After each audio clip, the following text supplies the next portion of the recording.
Tiga tersangka pembakaran pos keamanan milik salah satu perusahaan perkebunan yang berlokasi di dekat lahan sumur minyak ilegal di Distrik Selero, Kecamatan Bayunglincir, Kabupaten Musi Banyuasin, ditangkap polisi. Ketiganya diduga jadi provokator sekaligus pelaku pembakaran pos keamanan pada 18 Oktober kemarin.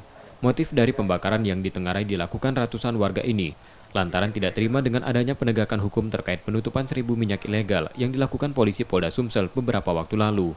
Karena merasa tidak bisa lagi melakukan kegiatan illegal drilling menjadi tradisi sekaligus mata pencaharian mereka. Kapolda Sumsel menegaskan, sebelum melakukan penutupan pihaknya sudah melakukan sejumlah prosedur, persetujuan dari sejumlah stakeholder terkait dampak yang ditimbulkan. Jadi dengan kerja keras kita dari peristiwa pembakaran yang terjadi di tanggal 19 Oktober, ya, ini sebetulnya sudah beberapa hari kita menangkap mereka, ya, terhadap masyarakat yang harus bertanggung jawab berkait dengan peristiwa pembakaran ini. Ya. Seperti kami sampaikan bahwa kegiatan penegakan hukum kami dari kepolisian ini sudah diawali dengan FGD, Forum Group Discussion dengan jajaran Forkopimda dan stakeholder terkait, bahkan sampai 4 kali.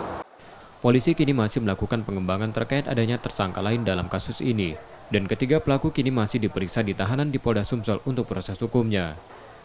Reski Oktora, Muklas Diferensial, Kompas TV, Palembang, Sumatera Selatan.